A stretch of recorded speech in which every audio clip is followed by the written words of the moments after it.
Hello, I'm Herb Carson. I'd like to read for you one of Edgar Allan Poe's short stories, The Telltale Heart. Now, this is a story of madness and of murder, all because one man couldn't handle his feelings when he was around a handicapped person. Poe writes this in the first person, as he did with many of his stories. This is unique. There's nothing like it in literature. Poe handles language magnificently. There are two terms I would like to mention: scantlings and death watches. Now, the scantlings were the floor joists on which the floor rested. They had a funny term for the little beetles that had a way of boring into the framework of the old New England house. They called them death watches because, well, in those days it was common practice when a member of the family passed away, the body was embalmed and left in a coffin right in the living room. And friends and neighbors would drop in and have a wake, sit up all night, talk, have stories and jokes to tell. It was a way of helping the people dissolve their grief, you see. Well, say 3, 4 o'clock in the morning, everyone was tired of stories. Most of them were asleep in their chairs, I suppose. And if one's hearing acuity was very keen, listen, he could hear the death watches in the walls. You remember those terms, will you? Scantlings and death watches. Now, too nervous. I had been and I am. But why will you say I'm mad? You see, the disease had sharpened my senses, not dulled, not destroyed them. And above all was my sense of hearing acute. I heard all things in heaven and on the earth. I heard some of the things in hell. Why then will you think me mad? Hearken. Hearken and observe how healthily, how calmly I can tell you the whole story. You see, it's impossible to tell how the idea first entered my brain, but once conceived, it haunted me day and night. Now, object there was none, passion there was none. The old man had never given me insult. For his gold I had no desire. I think it was his eye. Yes, that's it. It was his eye. One of his eyes was like that of a vulture, with a pale blue film over it. And when he looked upon me, my blood ran cold in my veins. And so, little by little, very gradually, I decided to take the life of the old man and thus be rid of the eye forever. Now, this is the point. You fancy me mad, but madmen know nothing. Ah, you should have seen how wisely I proceeded. With what dissimulation I went to work. I was never kinder to the old man than the week before I killed him. Now, every night, just at midnight, I turned the latch of his door. I opened it, oh, so cautiously, cautiously. And then, when I had made an opening in the door, sufficient for my head, I put in a lantern all closed so that no light shone out. And then I thrust my head in. You see, I did not want to disturb the old man's sleep. Well, I moved my head slowly, very, very slowly. It took me 1 hour to place my head in the room so that I could see him as he lay on his bed. Now, would a madman have been so cautious as this? Well, I did this for 7 long nights. Just at midnight, I would look in upon him as he slept. And so, I always found the eye closed, and you see, it was impossible for me to do the work. You see, then every morning, I would stride bravely into his room and speak to him courageously and ask him how he had spent the night. You see, he would have been a very profound old man to have guessed my secret deeds or thoughts.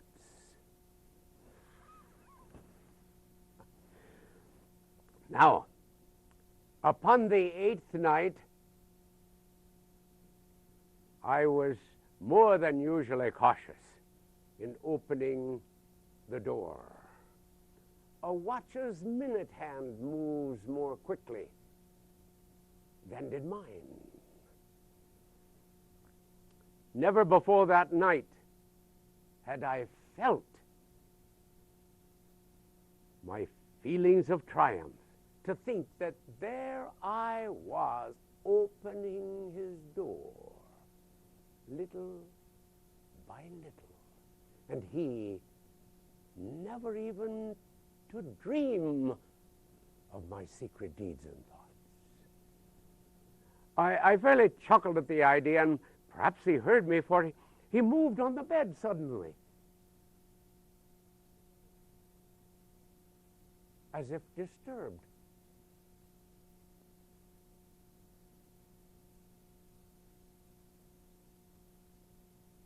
You may think I withdrew.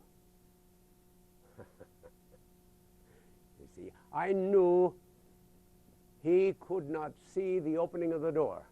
His room was as black as pitch. The shutters had been tight fastened for fear of robbers. So I stood quite still. I didn't move a muscle. I had my head in. I was about to open the lantern when my thumb slipped upon the fastening, and the old man sat up in bed and cried out, "Who's there?" I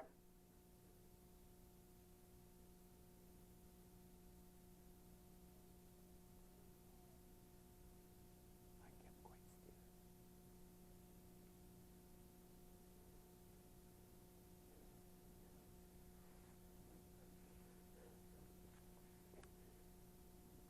For 1 whole hour, I did not move a muscle.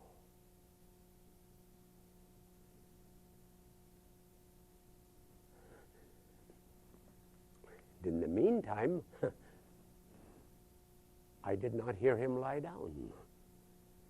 He was still sitting up in bed, listening, just as I have done night after night, to the terrors that disturb me, to the death watches in the walls.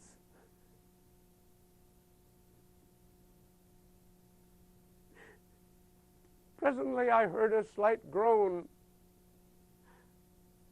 It was not a groan of mortal terror, no. It was not a groan of grief or pain. It was the low, stifled sound that comes from the very bottom of the soul that's overcharged with awe. I say I knew the sound well. I knew how the old man felt, and I pitied him. Many a night just at midnight, when all the world slept, it had welled up deep inside my bosom to the torments that disturbed me. I knew it well. I knew it well. I knew what the old man felt, and I pitied him. Although I chuckled at heart, I knew that he had been lying awake since that first movement on his bed. He was trying to put his fears at rest, thinking, oh, it's just the wind in the chimney, or a mouse crossing the floor, or a cricket that's made a single chirp. But he found all in vain, because death, when stalking him, had cast his black shadow before him and enveloped the victim. When I had waited a long time, very patiently,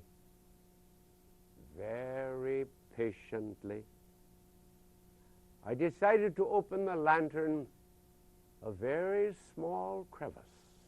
And so I opened it so that a single thin ray like the thread of a spider shot out and fell upon the evil eye.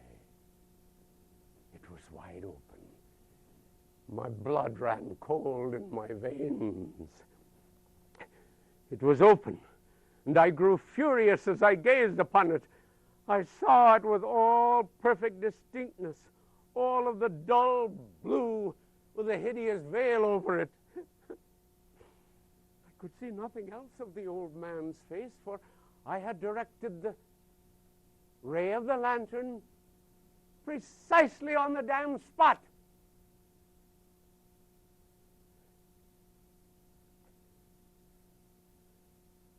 And now, have I not told you I'm nervous? And what you mistake for madness is just an over-acuteness of the senses. Now I say to you, there came to my ear a low, dull, quick sound, such as a watch makes when enveloped in cotton. I knew that sound well, too. It was the beating of the old man's heart. And the sound of it stimulated me to courage, just as a soldier is stimulated to courage, the sound of the bugle. But even yet, I refrained. I did nothing. I tried how steadily I could maintain the ray upon the evil eye. Yet the hellish tattoo increased. It grew louder, louder, louder. The old man's terror must have been extreme. I told you I'm nervous, so I am. And now in the dread hour of the night, in this old house, such a noise as this excited me to terror. And yet, for some minutes longer, I refrained and I stood still, but the beating grew louder, louder, louder. I thought the heart must burst. And now a new anxiety seized me. The sound would be heard through the walls by a neighbor. The old man's hour had come. I opened wide the lantern. I leaped into the room. The old man screamed. He screamed just once. I pulled him from his heavy bed, and I pulled the heavy bed on top of him.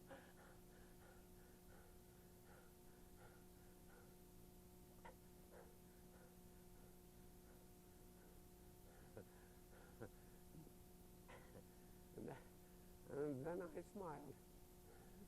I chuckled to myself to think that the job was so nearly done.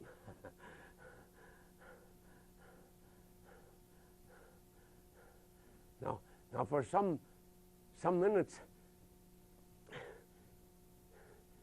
the heart beat on.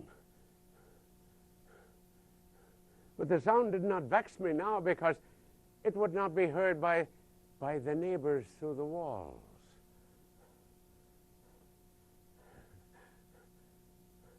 And presently it ceased. And I knew the old man was dead. I removed the bed and I examined the corpse. I placed my hand upon the heart. I held it there for many minutes. There was no pulsation.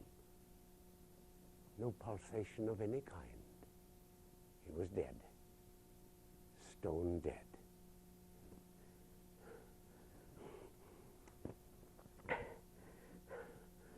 Yes. Now, still you think me mad? You will think so no longer when I tell you with what wise precautions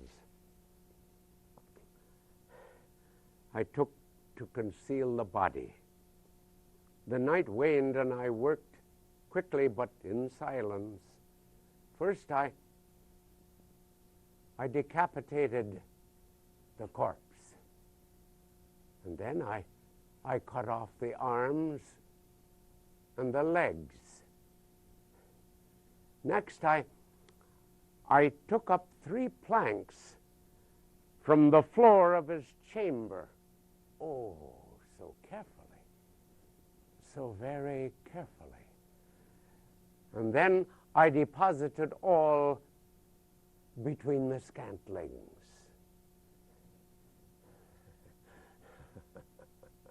And then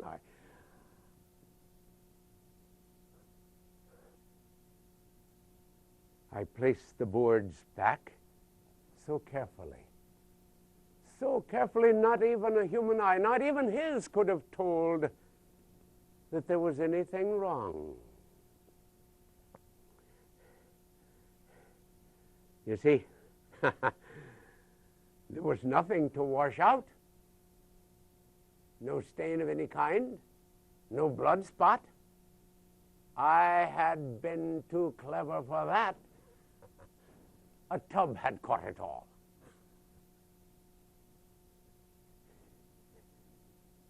Now, when I had made an end to my labors, it was 4 o'clock. As the bell sounded the hour, there came a knock at the street door. Well,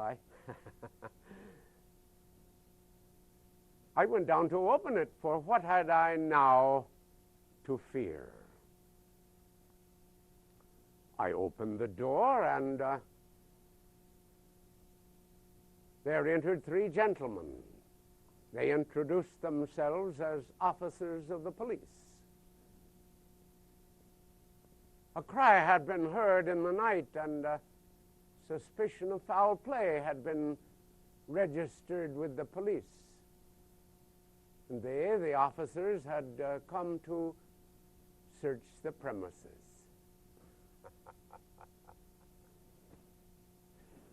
I bade them welcome. For what had I now to fear? I took them all over the old house, every room, and I bade them search well. At last, I took them to his chamber.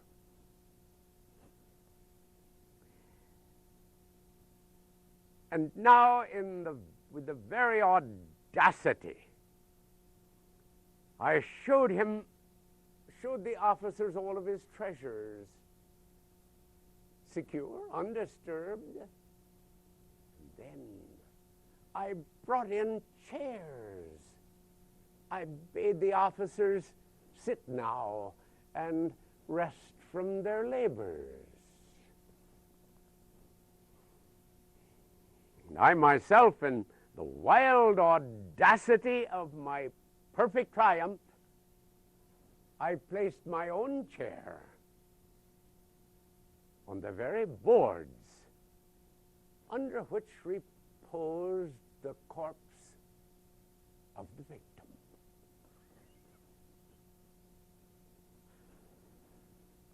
Well, the officers were satisfied. My manner had satisfied them. And they chatted.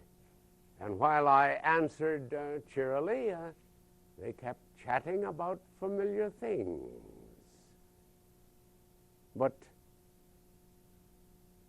ere long, I felt myself grow pale, and I wished them gone. But still they chatted.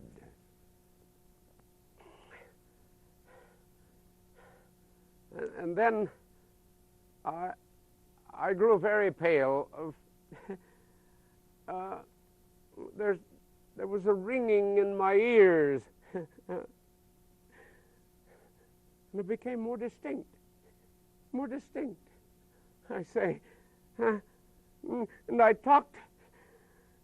I found that the noise was not in my ears. No doubt now I grew very pale. But I talked more fluently with a heightened voice. Yet the sound increased. It grew louder and louder and louder. Oh, what could I do? It was a low, dull, quick sound such as a watch makes when enveloped in cotton.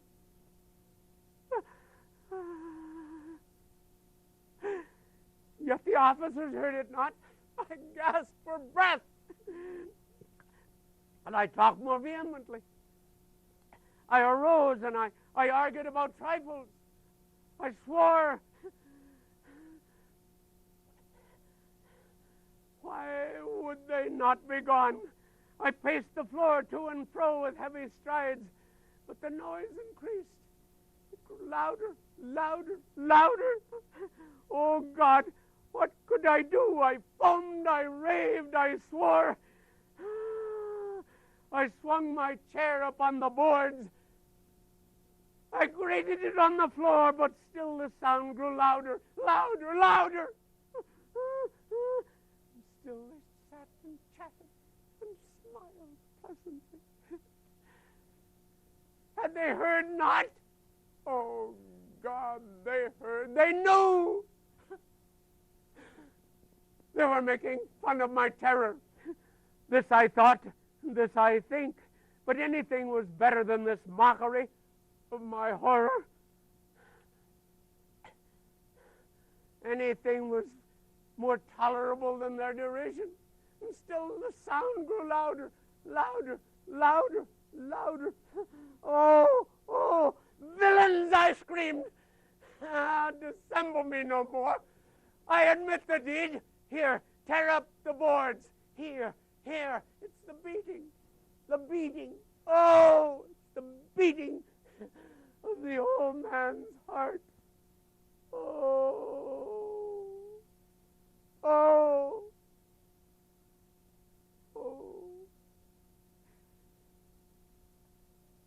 And so now you have heard The Telltale Heart by Edgar Allan Poe.